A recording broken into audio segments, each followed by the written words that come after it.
Hi, YouTube family. Today is going to be a great day. I just want to tell you guys, it every day is a great day. Even when things go wrong, it's a great day. The reason for that is because there's so much more in the day that we miss out on when we focus on what went wrong. But anyway, that's not the topic of the of today's Happy Crappy Hour. But Happy Crappy Hour to you guys, and welcome to our Thursday live stream. For those who are new and coming on, I want you to know that every Thursday we do a live stream at 9 a.m. No, wait, what time is this? 11 a.m. Eastern. Oh, what did I write? Oh, I hope I wrote the right time on there. But hope you guys are here and glad to see some of you coming on already. So happy that you are able to make it. I am so excited today because last night I was writing down two amazing topics that I wanted to go through today. But guess what? I'm not going to do them. Because I got inspired this morning about something else and it's already in the title. So if you see the title, you know what it is. It's that we do not need the narcissist. Oh my gosh, this revelation came to me this morning about the feelings we have towards the narcissist, and we need to address these feelings because they completely, they completely deceive us. So that's why we want to look at the truth. Okay. Anyway, I do want to start off by saying good morning, Eye Off the Tiger. Good to see you, or good afternoon where you are. That's fantastic. No, not CT. It's EF. Wait, Escape from Crazytown. So EFC. Those are my initials if you want to do that. Escape from Crazytown. So you guys, or Escape or Oscar. This is Oscar right here. So I want to let you guys know that. Oh, let me see if I can get the lighting right here. There you go. It's a little better. Yeah, so those are the things you can call me. That'd be great. EFC for Escape from Crazytown, or Escape or Oscar. That's good too. I love the name Oscar. And that's why this little guy right here is named Oscar. You guys, yeah, so let's talk about our happy and crappies this week. I see several of you are getting on already, so we can go ahead and get started. I know some others will be coming on. Oh, let me see. I'm going to talk about some of my happies. Oh, you're in Amsterdam. Hi. Oh, I'm so glad. That's so cool. I'm glad you were able to make it, Eye Off the Tiger.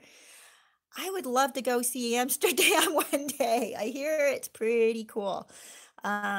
Man, I need to travel, you guys. Really need to get out some more. Anyway, so happy Thursday to you, Eye Off the Tiger. So glad you're able to make it. So glad you're on. Gamer Christina, hi. It's the afternoon in Amsterdam. Oh, okay. And yeah, that's cool. Yeah, it's still morning here where I am. Oh, I'm trying to remember if I wrote down the right time on my anyway, sorry. Okay, so we're going to do happy crappy hour. We're going to start with, I'm going to tell you what my crappy was this week. And I got myself so frustrated, and I'm sure two of my friends who got to hear my rant were thinking, what the heck? You are way too invested in this to let it get you this ramped up. And it's so stupid, you guys. So stupid that what I got all frustrated about. It was, okay, and sorry to my friends in my book club, but you're going to hear this. It was the book club book. Oh my gosh. So we get together once a month and we read a book, we recommend a book, or one person picks a book for that month. And this last book that we read just got me so frustrated because it's a mystery. And I like to listen to books if possible, so I get them in audio when I can. And the audio for this book was, I want to say 26 hours, 22 hours. I mean, just far too long, because a good 300-page book or so is about 16 hours. So you can imagine what 22 hours would be. And it's supposed to be a mystery. And the mysteries, I think, should be kind of fast moving and intriguing and clues left here and there. And, so you can start piecing it together. But no, this mystery just dragged on, just going on through the eyes of the detective who's going, through some obvious emotional issues. And that's fine. I understand emotional issues, but I just could not connect with any of this woman's emotional issues. The detective, that is. So anyway, so stupid, right? Here's my rant. You guys get to hear it. I got so frustrated because here's the reason why, the real reason why. Because that's 22 hours of my life that I don't get back. Worse than seeing a bad movie, because a bad movie, you don't get 2 hours of your life back, right? But this was 22 hours, an entire day. And I didn't listen to it for a day, but I listened to it over a period of 4 days. And that's a lot of hours each day. It's almost 6 hours, right? 5.5 hours a day listening to this. I'm like, 5.5 hours every day, missing my life. Anyway, so I did learn something from that, you guys, and here's the deal. What I learned is we have to be choosy about what we do with our time. Like, fill our time with things that are going to bring us up, not bring us down. And there are things that you have to do and you can't choose, and I understand that. But there are things that we do choose, and we come out of it later on and we feel depleted, or we feel frustrated, or we feel empty. And what's the point of that, right? So that was my crappy, you guys. So nuts. So my happy though this week is that I found that I was still letting go of the narcissists in my life. There are a couple of narcissists that are lingering on my mind, and I think about them every now and again, and I kind of wonder, were things as bad as I thought they were? If you saw my last video, that's why the topic was, let me see, what was the last video? I'm sorry, you guys. It was, narcissists suck. Remind me again, narcissists suck. Yeah, that was the last video. And the reason for that is because we all need reminders of how bad the times were. Otherwise, we start to think, doubt ourselves. We start to rewrite history and think, well, did they really mean that? Or we forget all, a lot of the bad stuff they did. And we start focusing on the things that we miss about them, right? And then we start thinking, well, maybe it wasn't as bad as I thought. Anyway, that kind of leads us to today's topic, which is we don't need the narcissist. Hey, you guys, I want to say hi to a few more viewers who are coming on. Measure Twice, good to see you. Good morning. You're from Houston, Texas. Woohoo. Diva R, hello. Good to see you again. So glad you made it. And Crystal Jean, yay, you made it. Hi. Yeah, that's awesome. Let me see. I just left the chat from Dr. Les surviving. He was good as, I can't remember what, I can't see what this is. Oh, cool. Very nice. I didn't know they had a chat then. Nice. I will have to take a look at that.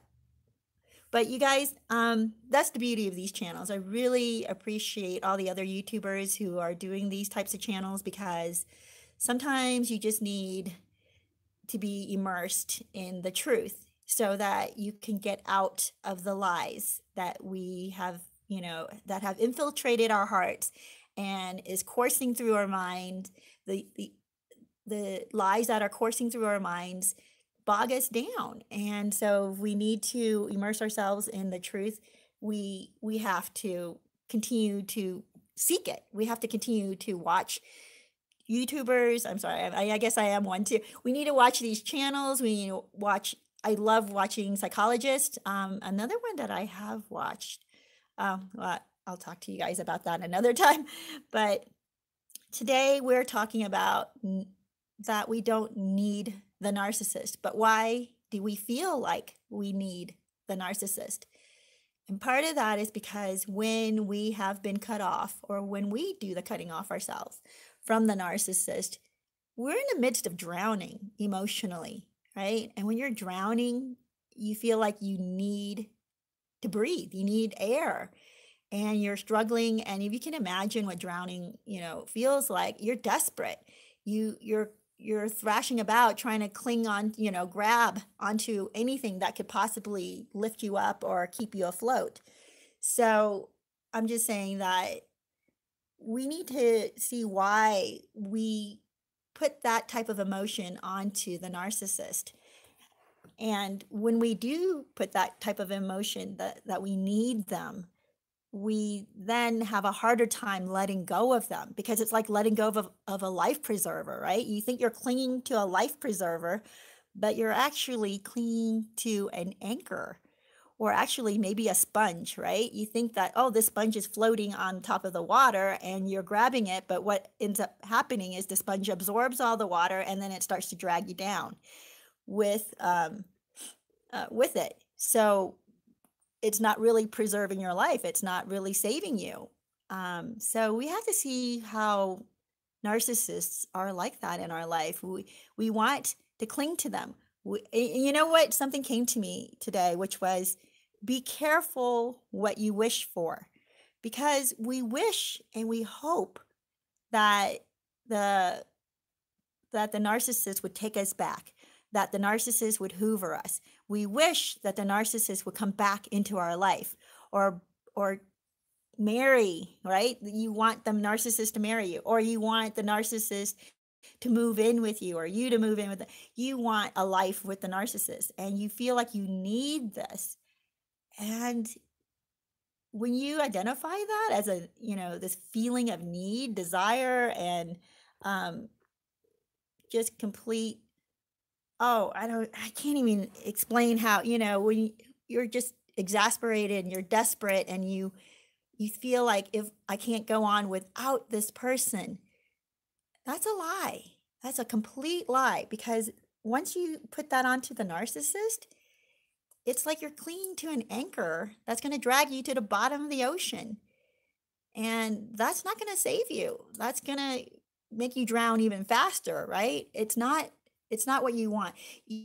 But it's so hard to keep treading water. It's so hard to try to keep yourself afloat until another boat comes by, or a life preserver, or something real that can preserve your life, something that can save you comes by. And you think like, just, this narcissist is right there in front of you, and you think, I'm going to grab onto this and that'll save me. Anyway, so you guys get the picture. You understand. Why is it then that we feel that we need the narcissist, but also what are some of the other lies we believe about the narcissist that keeps us clinging to them? You guys, I want to say hi to some more people coming on here, and also catch up on some of the comments. Measure Twice says, the reason I like to recommend so many great YouTube channels regarding narcissism and healing from complex PTSD is because it's so much excellent free information to be found on YouTube. Yes, absolutely. And the funny thing is, a lot of YouTubers, including myself, started off watching these channels. And the channel I really have liked and that got me started was, she calls herself Dana Morningstar now, but her videos really helped me through a hard time when I was going through the darkest parts of recovery. So that was really cool. Measure Twice says, that truly set me free and saved my sanity. Absolutely. Absolutely. I agree with you. Crystal Jean, they need us or people like us. Talking about the narcissist. I know mine will likely bop around woman to woman until he finds another naive empath.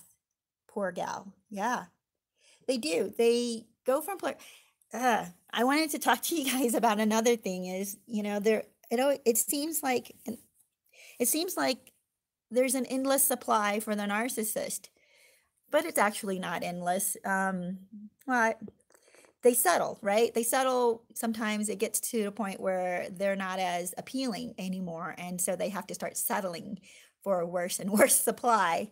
And eventually they end up with a supply that actually stands up to them and berates them and pulls them down. It's quite interesting to see that happen. And I'm not too sure how long that lasts. It depends. It depends on whether the narcissist is financially able to move on. Usually if they are financially secure, they won't put up with it. But if they're not and they need that supply, they actually will put up with the degrading from abusive or controlling supply, which is crazy. I know it is crazy, but that comes from usually when a narcissist latches on to someone they think is an empath, but turns out to be borderline or turns out to be another narcissist, especially a covert narcissist. Oh, it's total insanity. Diva R says, the ex-narc always accused me of only being with him because I needed him rather than wanting him. Wow, he was so paranoid. And that was projection, Diva R says. Yeah, it's true. They need to know that you want them and not just need them. Like, they don't want to be used, obviously, right? They want to be desired and needed and wanted. Sorry, my lighting is off and on here because I keep having to touch my screen to scroll through the comments, you guys. So that's why that happens. Jojo, England Miss Plan B, White Queen. That's your title. Hi, good to see you. And you're from England. Nice. I think I've been with one for 9 years. Not sure. I feel like I'm going mad. Yes, I'm going to tell you, stop right there and tell you, if you're feeling like you're going mad, you're probably with a narcissist. I got my own problems, too codependent. Oh, it's not healthy. No, it's not. And that's where, we stay longer because we have brokenness inside of us, and we hold on to something that's unhealthy for us because, well, we're codependent. We have this brokenness and we have these needs too.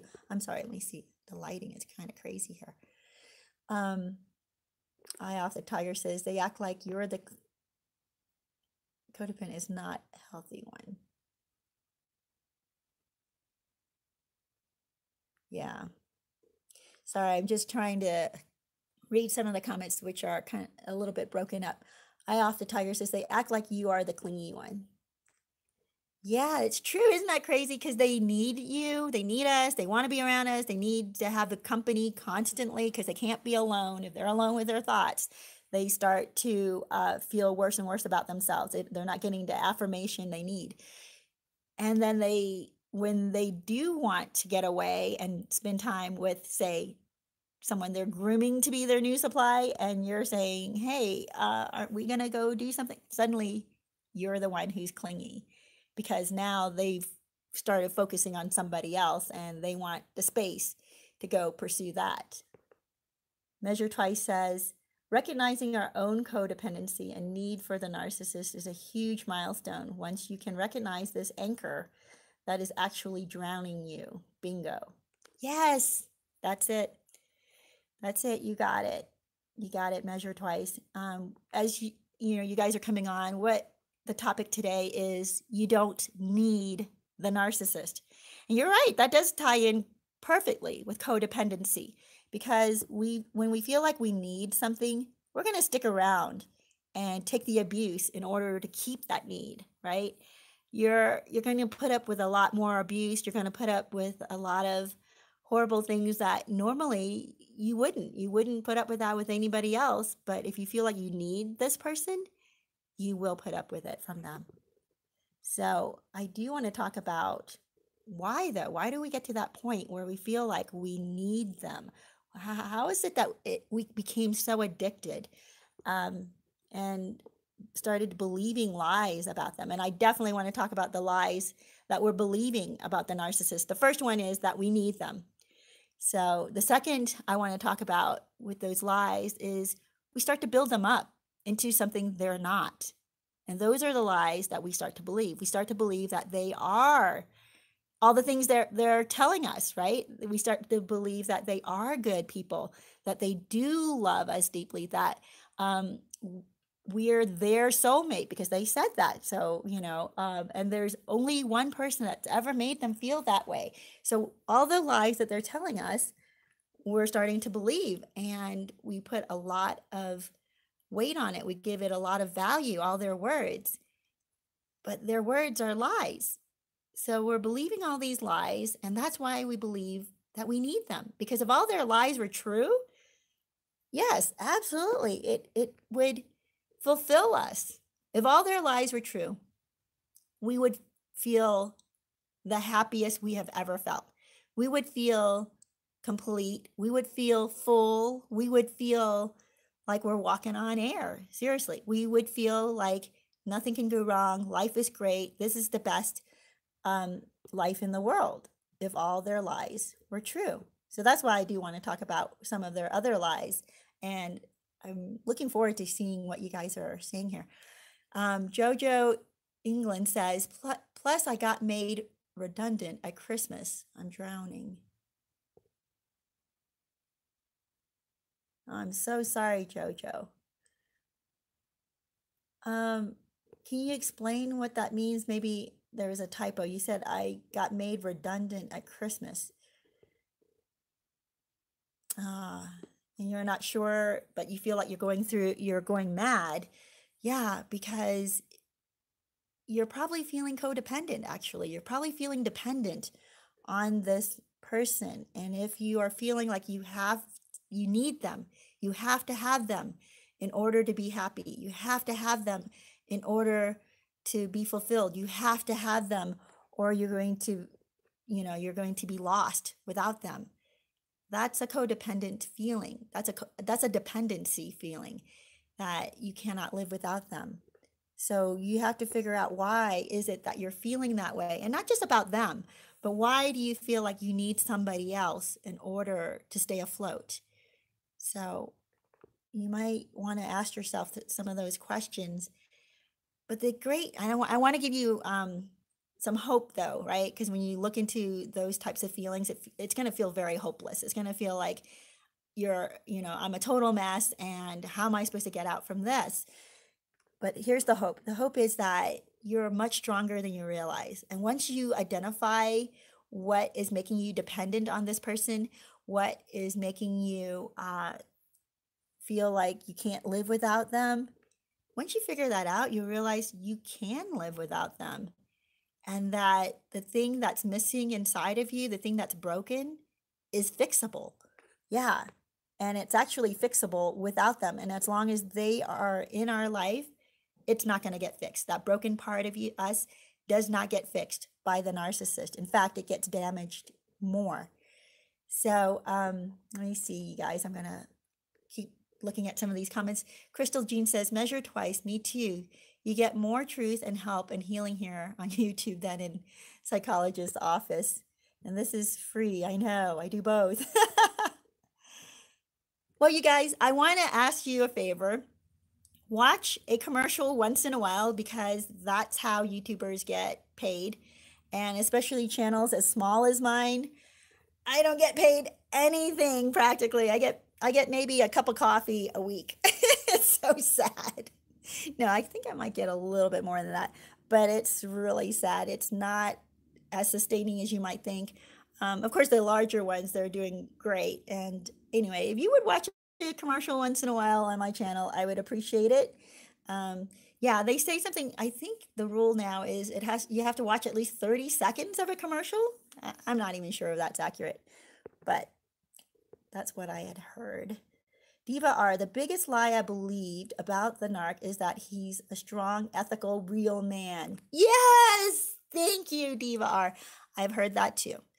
Because a lot of narc men will look at other men and consider other men, what do they call it? Pacifists, or they think that other men are not strong and not real men like they are. And they think other men are wimpy. And it's not that other men are wimpy, it's that other men have self-control. I was just doing a study this morning, you guys. Oh my gosh, it was so good. It was a Bible study, actually, on my own, from the Bible app, YouVersion. like YOU version, VERSION Bible app. It's awesome because you can pick Bible studies through that and then just each day do your daily course. But today it was about meekness. Now I'm still kind of struggling with that because Jesus says that the meek will inherit the earth. But in this study, what it compared or explained as meekness, or what appears to us as meekness, is when somebody does nothing, right? When somebody stands there and takes, or, the abuse that's coming towards them. And it's not that they're being meek. Like some people, yes, they probably are, not meek. It's not that they're being weak. And some people are weak. Some people will not fight back because they don't believe in themselves and they're depleted and they have no self-esteem. Like a lot of narcissist victims do become weak. But the meek that the Bible talks about are people who have self-control. When things are out of control, when anger is flying, when people are wanting to get into a fight with you, but you stay in control and you say, no, I'm not going to enter into this argument. Even though inside your heart, you know that you could pummel them, you could destroy this person, you could embarrass them publicly, but you just walk away because you're not going to be stupid and get entangled in an argument with a fool, right? That is not meekness. But narcissists will look at people who walk away as weak. And it's not that they're weak, it's that they don't want to engage with stupidity. So that's really wise, you guys. So anyway, that was really cool. Thank you for saying that.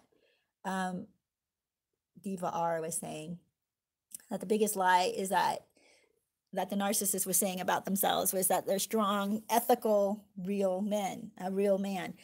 And yeah, and that's how narcissists do see themselves. They think that they are ethical. They think that they are better than other people because they're stronger, maybe even physically, maybe mentally.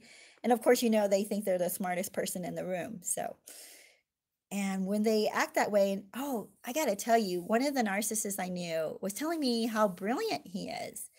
And, telling me all his accomplishments, right? And I thought, wow, yeah, you must be pretty smart, pretty brilliant, and all that. But when I think back about the conversations we've had, and I wonder, I don't know. I don't remember our conversations being that brilliant.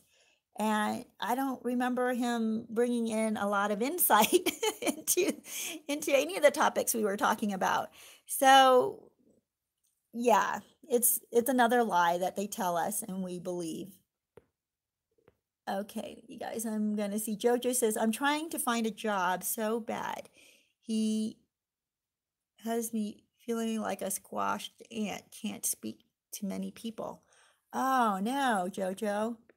You know what? Yeah, that's how we do feel. And, all that time we thought that this person was good for us. This person was making us stronger, or, and we knew they weren't making us stronger, because if they were making us stronger, why are we feeling so weak, right? They're tearing us down day by day. And that's where I want to help people learn how to get out. Because if you're feeling weaker and weaker with another person, and each day you're not building, but you're tearing down, you're being torn down, that's a toxic relationship. That's you holding on to an anchor. That's not someone who's going to help you float or stay afloat or build you up. That's not someone who's going to make you stronger.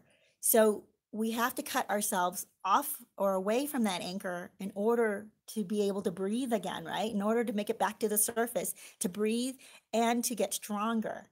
And you can do this, Jojo. I'm really hopeful for you. Day by day, hour by hour, and then also week by week, you're going to build onto your progress, which is the good thing. Okay, Measure Twice says the books about codependency are codependent no more. My Melody Beatty. Okay, nice. Diva R. Narcs settle for anything. Yeah, when they get to a certain point where they're not attractive anymore, or they're not appealing anymore, or they've lost their fortune, uh, they're suddenly looking around and their fan club has diminished, and they will try to cling on to anything.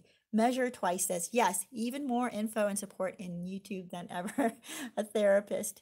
Well, the point of a therapist, you guys, and I will not discount this, even though I've had bad experiences with counselors um, early on, but I have some friends who are counselors, and I think the thing with counselors is they help you work through some of your emotional baggage, your brokenness inside. That's a good therapist. That's what they would do. The bad therapist will pretty much give you nothing, which is really crappy. The good ones will give you a plan, a structured plan, and things to work on each week or each month, and then we'll check on your progress. And they want you to progress. Those are the good therapists. But you're right. A lot of videos on YouTube have so much insight. And this is what I've been saying for a long time, because we learn from each other. Like each of you guys, when you bring information, your experiences, it just validifies, right? It verifies exactly what we have each gone through. And we don't have to feel like we're going crazy, and that others are going through what we are, and or have gone through it, and they're on the other side. And so there is hope, and we can see that we can make it out too. And those who make it further along can give a hand up to those who are still behind them. So here you guys go. Yes, even more info. Okay, let's see. Joe just says, yes, I have problems mentally, won't divulge. Yeah. Yeah. That's where I think a therapist would be good, because a therapist can help you figure out why you got attracted to somebody who's abusive or who tears you down, or helps you to go back enough to fix the part that makes you vulnerable to more abuse. And I'm not sure that YouTubers can do that, but maybe some, especially the psychologist YouTubers. Crystal Jean says they have no actual morals or values or integrity. Absolutely none. They are wishy-washy slugs. Yeah. So these are the truths about the narcissist. And okay, think about that. If this is the truth about the narcissist, that they have no morals, they have no integrity, they are wishy-washy slugs, they're liars, they're cheaters, and they are manipulators. So when you define that and identify those characteristics of a narcissist, then imagine saying, I need that in my life. I need a wishy-washy person. I need someone with no morals. I need a cheater. I need a liar in my life. Then you start going, wait a minute, that's crazy, right? That's the absolute crazy town that we keep ourselves in, because we're believing the lie, which is they have morals, they have integrity, they're strong, they're brilliant, they're successful, and we think that's what I need. I need to cling to all of that. But what you end up clinging to is all the yucky stuff that you just mentioned, right? Which is they're a liar, they're cheaters, they have no integrity. Jojo says, I'm sorry, let me go back here. Jojo says, constantly tells me he rescued me. Ugh. He tells me he's leaving any minute. Wow. Oh, yeah. Diva R says, Jojo, they always pretend to leave but go nowhere. Yeah.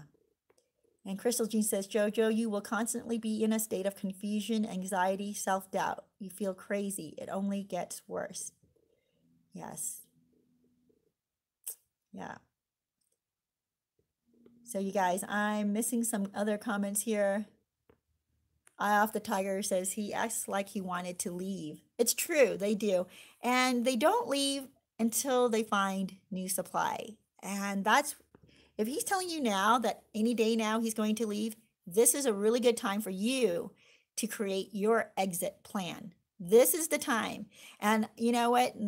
That's the warning that the narcissist gives us when we should start making plans, start packing our suitcase. I'm serious. We should start making our exit plan when the narcissist says that, or start to tell you that they're going to leave, because they're making an exit plan. They're looking around for supply for them to groom, and they're keeping their options open. That's them telling you, I'm keeping my options open, and as soon as another ship comes by, I'm jumping this one.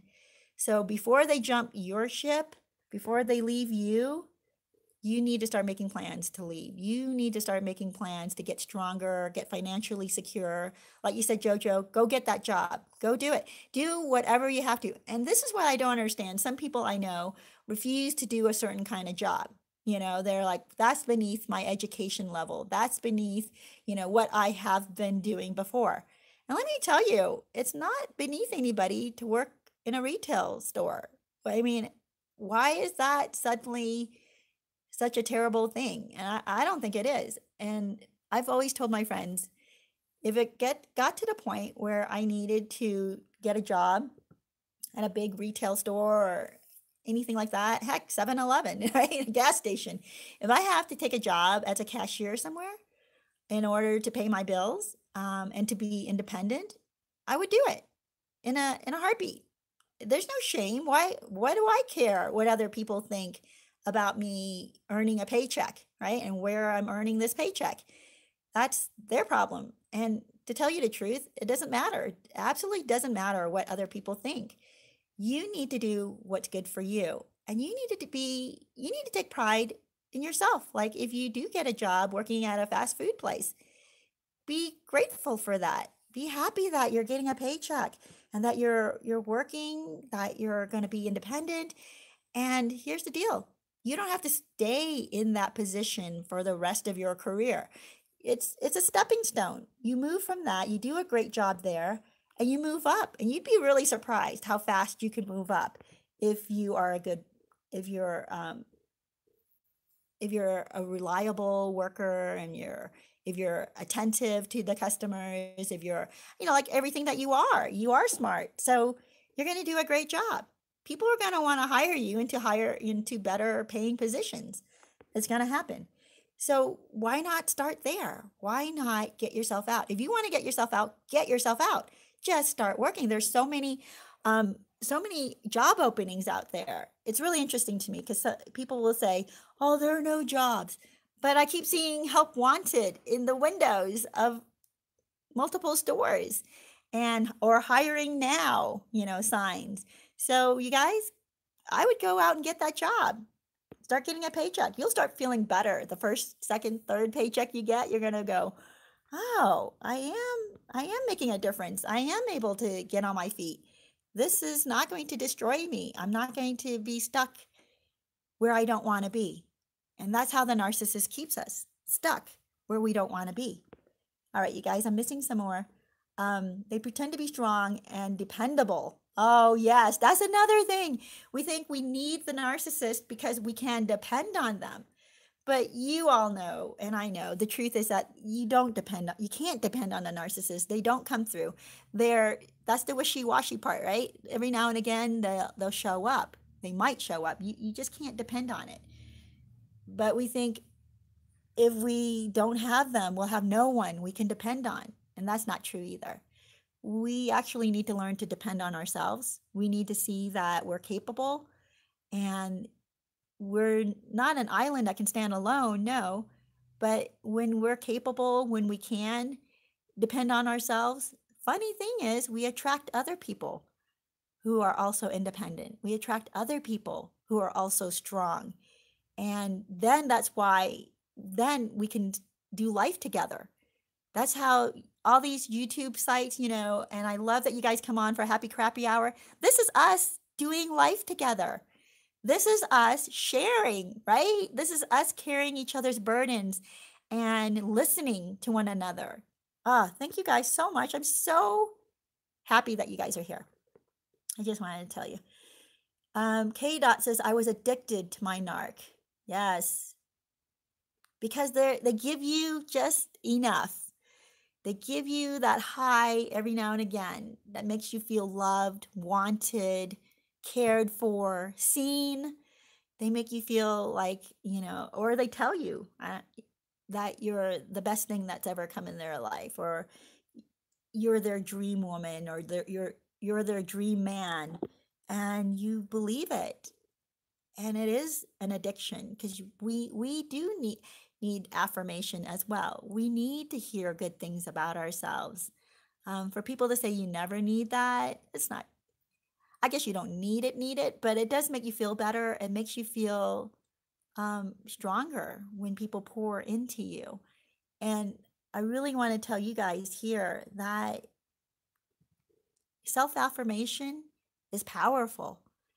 And I think too many times we tear our own selves down, and we need others to build us up.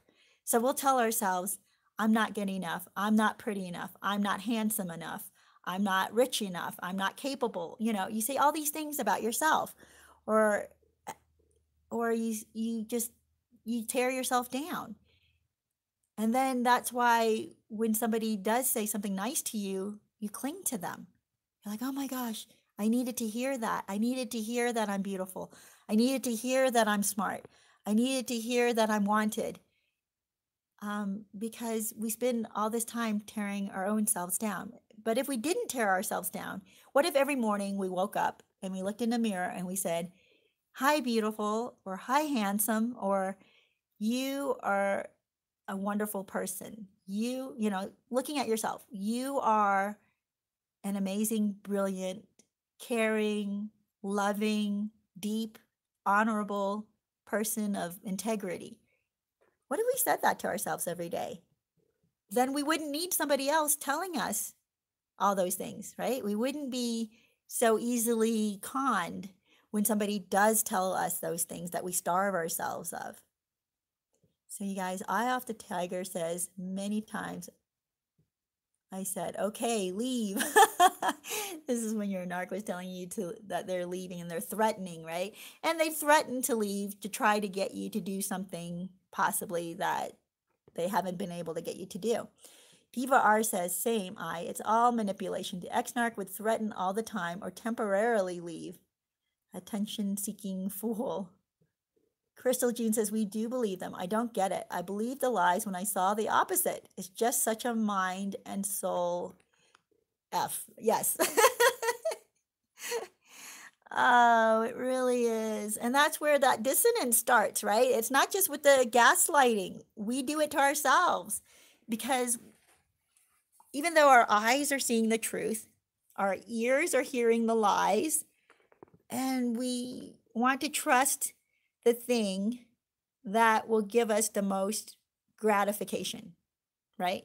So if our eyes are telling us this person is a jerk, and what they're doing right in front of our eyes is a jerk move, but they say to us they love us or that they value us, what are you going to want to believe? The jerk move or the pretty words? You're going to want to believe the pretty words. But here's the antidote to it. What if we say the pretty words to ourselves? What if we say the good words to ourselves every day? You guys, I think that's going to be my challenge this week, and I'm going to do that every day for the next week. And I kind of feel weird about that because I'm not a showy person. I'm not theatrical. But so for me to look in a mirror and say that to myself will make me feel really uncomfortable, but I'm going to do it. So I challenge you guys to do that for this week, and we'll check on it next week, how you feel. If every day, and you maybe even say it more than once, like every time you see yourself in the mirror, say, hi, beautiful. I know it sounds narcissistic, but we need to affirm ourselves. Okay, you guys, we do. And it's not being arrogant to affirm yourself. It's building self-worth. That's the way we need to see it. We need to know that we're building self-worth because we have been depleted. We have been broken. We have been wounded in that spot. And that's why we get our worth from the narcissist. That's why we believe their lies, because we want to hear the pretty words. So, you guys, let's do that. I do want to catch you up with something that I had said I was going to do 2 weeks ago now. I was talking about the celery craze, about, somebody was, I saw a YouTuber talking about doing a celery challenge for 30 days. And I'm actually on week 2 of my celery thing. I'm not just drinking the juice, I'm actually blending it up in my soup blender, and it makes it essentially into a soup. And I drink the whole thing. And it's like, I take maybe a third of the bunch of celery, not the whole bunch. So I take a third of it, and a third to a quarter, depending on how big the bunch is, right? And I'll blend it up with some water. And each morning I've been drinking that. And I want to tell you, I think there is something to it. Seems like I heard that the blood sugar part is pretty stable. And I want to agree with that. It does seem to give me more energy through the day. It kind of helps me with my cravings for sugar, interestingly enough. And the best thing that I have seen is my skin looks great. My skin is like glowing. I still do my moisturizers and stuff like that. But and the moisturizers I use, by the way, are not expensive. Let me tell you, it's just coconut oil that I buy in bulk at Costco, and St. Ives. There's one that I use particularly. I think I can't remember which one it's called, but I just mix coconut oil and St. Ives in my hands, and oh my gosh, that, and then the celery juice seems to keep my face, my skin a little more moisturized throughout the day, which is interesting. Did not expect that.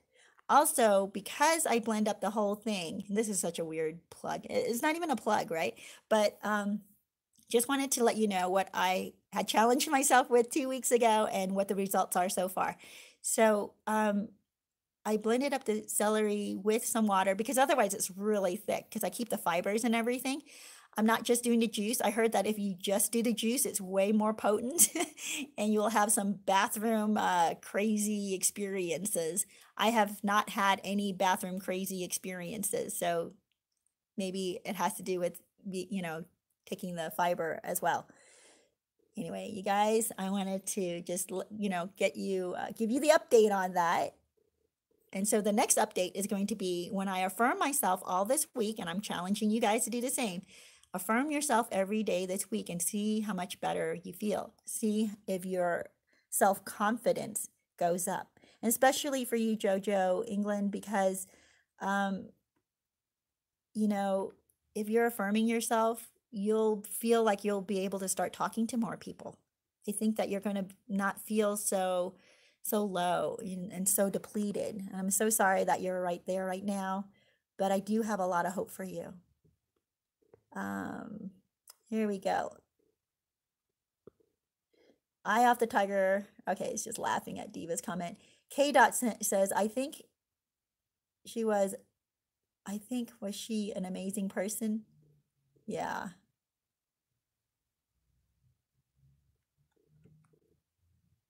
Crystal Jean says, Diva, you're so right. And at the first sign of trouble or contention, they fold or freeze or just walk away. Not strong at all an illusion. K. Dot, love bomb and push and pull will do it. Yeah, it'll make you crazy. Diva R, I agree, Crystal. Total cowards who run like girls if things don't go their way or they get caught in one of their lies. They're so weak. I think that's one of the biggest illusions. Yeah, can you imagine if we're telling ourselves the truth about the narcissist, that they're an illusion and that they're a liar? Now, imagine saying, I need an illusion. I need a liar. And you're like, no, I don't. Right? I mean, reality really slaps you in the face right there when you say that. And that's what we're saying when we say, I need the narcissist. I need this person. You're telling yourself, I need an abuser. I need someone that threatens to leave me. I need someone who I can't rely on. That's what you're really saying when you say, I need the narcissist. So you guys, that's why that's the topic today. Why are we convincing ourselves we need this? We don't, right? And boy, truth comes flooding in when you put it in those words. Crystal Jean says, mine comes off as warm and humble and helpful and self-defacing. Gotta admit, he's got it pretty damn pat when people don't know what's truly underneath. That's the part that gets me. How easy people, are fooled, are to fool. Well, here's the thing, because they do have it down pat. They have the act down. They know, but that's why it's so important to go slowly.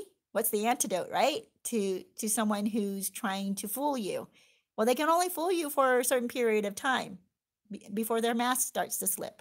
They can only be humble for a certain amount of time. They can only be helpful and self-defacing, and they can self-deface, and they can continue to do that, but then you'll see the other side of them where they're very prideful and they're condescending and they're critical.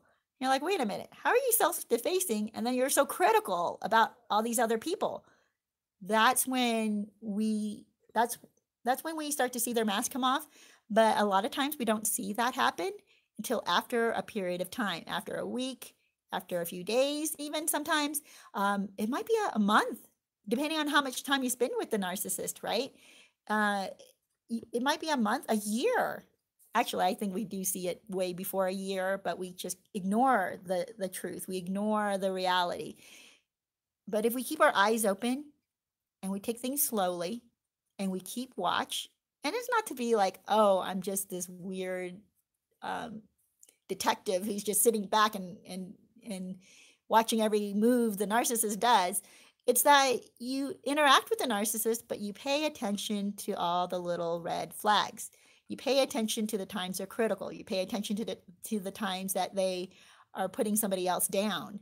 And you go, well, that's not very humble, right? So if we take things slowly, we'll start to see this. And what I mean by slowly is before we give them our heart, before we jump in there with trust and tell them our whole backstory, right? Before we trust them with the most intimate parts of our history, our past. Before we do that, we watch.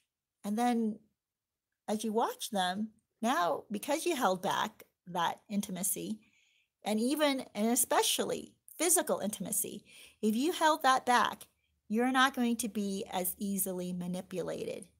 You're not going to fall for their lies. And everybody falls for the initial lies because we want to give people the benefit of the doubt.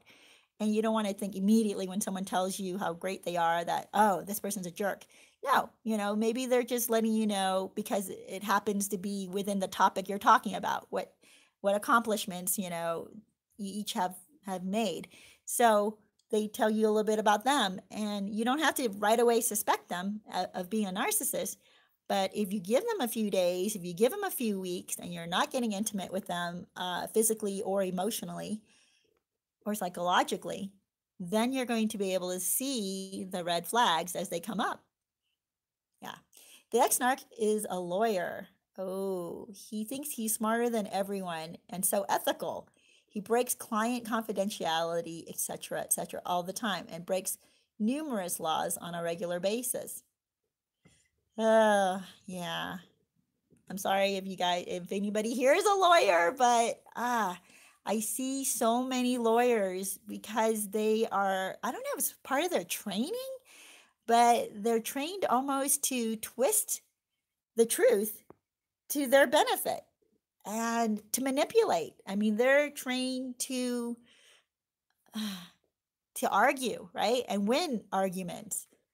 So it's, I do know a couple of lawyers that I do like. So I'm not, and I think that they have to check themselves with moral standards regularly so that they don't become entitled or prideful or manipulative. It's, I think it might be more of a struggle for them. Crystal Jean says, yes, they tear us down so slowly, so insidious, almost invisible. Yeah, It is almost invisible. But the weird thing is you feel it, don't you? It's like something bit you, like a mosquito bite. And you're like, ow, what was that little sting? And unfortunately, we don't look at it. And anyway, yeah, how insidious and slowly they work at tearing us down. It's hard. Can you imagine then that you're saying, I need someone who can tear me down slowly? I need someone who is insidious, right? I need someone who is stealthily destroying me. Can you imagine saying that you need that? No, right? Can't. But I want you to hear how crazy that sounds. Now replace that with, I need this narcissist. I need XYZ. I need this person. And that's what we're actually saying, that we need all that horrible junk that comes with them. Diva R says it gets better with times and space away from them. Yeah. Eye Off the Tiger says, same, Crystal. He fooled me as well because he came off as humble, sweet, nice, and caring. Yeah, right? And we fall for it. And again, that's where I say the antidote to that is to take things slowly. And if you don't trust your own judgment and you think, how am I not going to fall for this again? Well, the next relationship or the next person that intrigues or interests you, take it slowly. Get to know them. Pay attention to, really actually pay attention to their words this time, because the narcissists always out themselves. Okay, Crystal Jean says, mine's a police detective and he thinks he is the man. LOL. He steals from the police department and worse. Oh no, so sorry to hear that.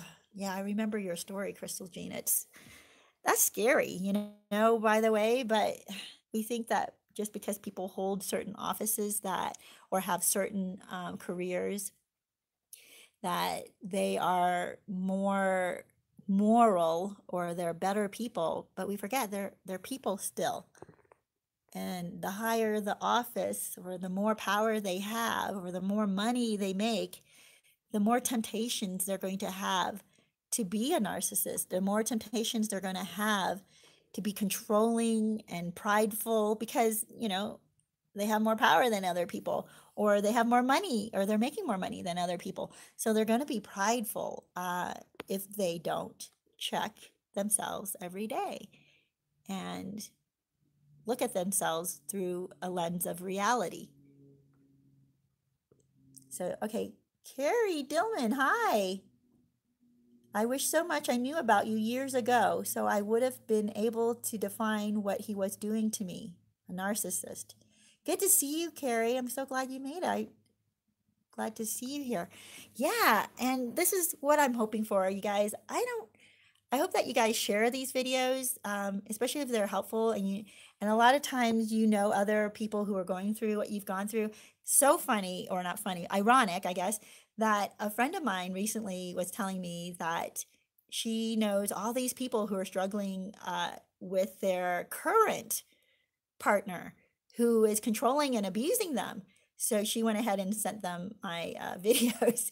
I'm like, oh gosh, I really hope that people learn that what they're dealing with is not normal. This does not have to be your normal.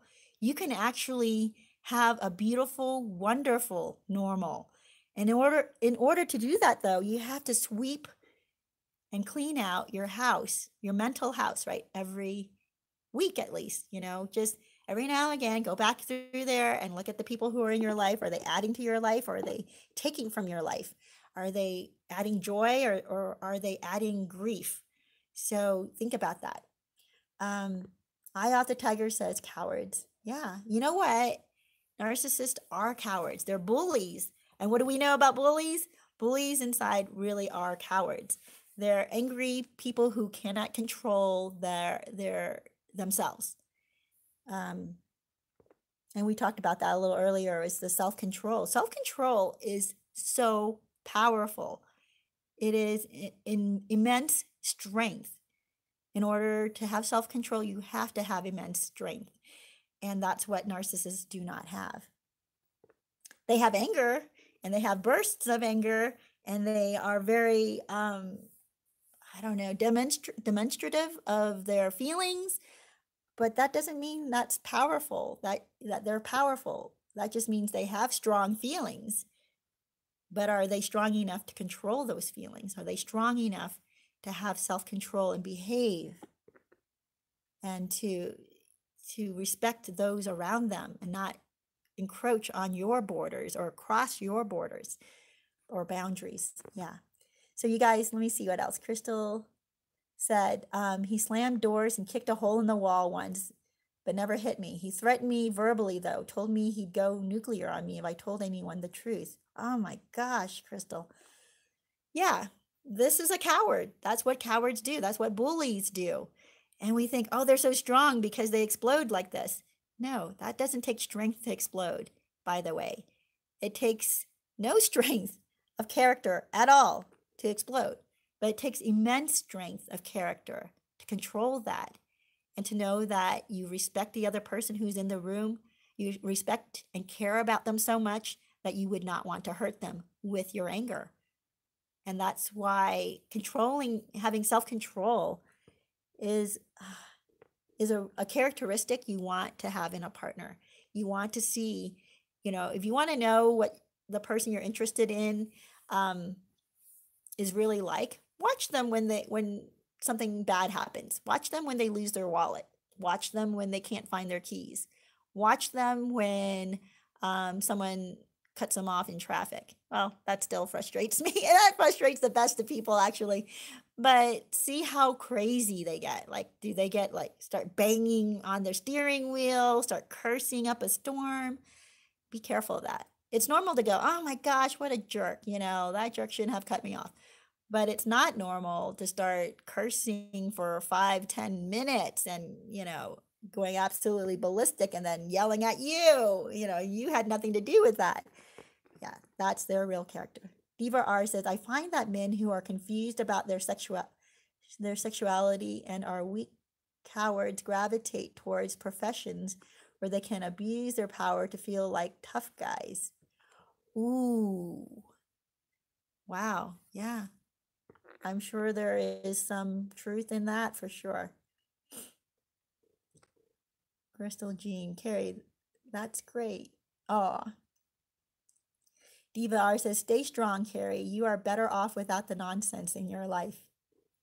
And Crystal says, Carrie, it takes a long, long time to heal from this. It just does. Be easy on yourself. Don't expect anyone who hasn't experienced this abuse to understand. They can't. It's so true, isn't it? Like people who have not experienced this and you try to talk to them and they give you that look, and that look, like just this weird blank stare where they don't know where you're coming from, or they give you a lot of critical advice. They tell you what's wrong with you and how you need to change, and how maybe you're the one who incited the narcissist to do what they did. And although there is some truth in that, taking responsibility for your part, a person who doesn't understand narcissist or doesn't understand narcissistic abuse will lead with that, which is not helpful at all, right? It just tears you down more. It tears a wounded person down. Like, oh, let's rip open this wound a little bit more and pour some salt in it and see how that feels. Oh, no. Okay, you guys, it is an hour. We have done our happy crappy hour, and there's so many comments. I'm so far behind. Oh, and you know what? I so totally want to do a video on Dirty John, because this guy was the epitome. Eye Off the Tiger mentioned Dirty John. Dirty John is the epitome of a narcissist. And the horrible, horrible part about his existence is that he was under the radar from everyone, which is, people knew. Like, there are people who knew he was a total jerk, total backstabber, manipulator, user, all of that. They knew this about him, and yet he got away with it. Like, nobody could stop him until the end. I don't know. I don't want to give you a spoiler alert, but until the end, somebody does stop him, and the most unsuspecting person, you would think, stopped him. If you guys don't want to hear the spoiler, oh no, I'm not going to tell you. Eye of the Tiger. Oh wait, no. Oh, the Bori Otero. Hi, good to see you. Yeah. Oh, Bori Otero, when did you come on? I did not even see this. What's Dirty John? Oh yeah, so that's what John. It's this guy. His friends actually called him Filthy John, and they changed it to Dirty John. But this guy started off in high school being a gigolo. Yeah, he would sleep with women for money. So he had not just that, but he started doing drugs, and he would deal drugs. Uh, and he was ruthless with a longtime friend of his from high school. They were friends for 11 years, and in order to get out of something with the police or get on the police good side, he turned his friend in. He totally set up his friend for a sting. His childhood friend for 11 years. That's how bad it means. How bad it was. I'm sorry. How bad he was. So you guys, I have missed a lot of comments, and I so appreciate you guys. It is now an hour and 5 minutes in. I want to give you guys some time to say goodbye. I'm going to see if I can find some comments here to finish with.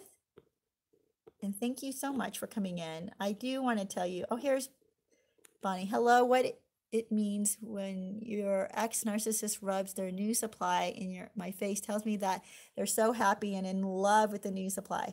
Please help me understand this. Oh, yeah. What is the point, right? Why do they need to do this? The point of this is to convince themselves, by the way. You, at some point, must have let them know you're not going to put up with some of their crap. Bonnie, is this Bonnie or Bori? Sorry, you guys, the Bori Otero. At some point, you must have had a boundary that you didn't allow them to cross, or you told them a truth about themselves, like you told them what a jerk they are. And now they want to rub your face into this new relationship because they want to, prove, if you will, and it doesn't really prove it. They want to show you and prove to you that they weren't the jerk. And they are trying to turn and project who they are onto you. They want to tell you or get you to think that you're the person who had the problem in the relationship. And they're not the person who had the problem because, look, I have a new person already. So if I have a new person and I moved on first, that means I win. And that's their psycho game and rules that they play by. We don't have to play by those rules. We need to play by the rules of truth. And the truth is they are so broken that they cannot handle any truth about themselves. So if you challenged your ex at all and told them they're a jerk for doing whatever it is they did to you, then they're going to try to prove you wrong. They can't handle that truth. Their truth or their fantasy of themselves, their image of themselves is that they're not a jerk. They didn't do anything wrong in your relationship, that it was all your fault, because none of it was their fault, because they believe themselves to be this lie. They believe themselves to be a person of integrity, a person who's strong, a person who's caring, a person who's humble. They believe these lies about themselves, right? And in order to sustain those lies, they have to get new supply that will feed them that affirmation, that will pat them on the back and pet them when they tell the new supply how good they are. And if the new supply believes this, then they can believe it. That's why they're rubbing your face in it. And I'm so sorry that your ex is doing that to you. Well, you guys, we are going to wrap up here. Thank you so much. Gamer Christina says, I love the mirror work challenge. Yes, do it, you guys. I'm going to wrap up with that. This week, I challenge you guys to look in the mirror every day, every morning you wake up, and maybe every time you're in front of the mirror, in front of your bathroom mirror, of course, not in public, say to yourself, hi, beautiful, or hi, handsome, or you are a person of integrity. You are a person with a big heart. You are a loving person. You are smart. I want you to say these things to yourself. And I'm challenging myself to do this too. And let me tell you, it feels as weird to you as it feels to me. Because, oh, yes. I'm not that kind of person who can do this easily, but I'm going to do it. Bonnie says, in the beginning of my discard, I felt like I needed this person. I felt like I couldn't breathe or go on with life. I was so very devastated. Yes. You guys, again, think about that. When you say, I need this person, think about the truths about them and say again, I need a liar. I need a cheater. I need an abuser. Oh, heck no. No, I don't. And refuse that. Refuse to accept that. Like, no way do I need that. I don't need that at all. So know the truth about who the narcissist is. Replace that with the lies that you believed about what you needed. And then that'll wake you up. And I do hope to wake you guys up. I hope to wake up as many people as I can so that they can heal and recognize that they're not the person that caused all the damage. There are parts that we need to take responsibility for, and that's okay. Oh my gosh, I'm going to do a video on that, you guys, about, anyway, how to take responsibility for your part without destroying yourself. And we can do that.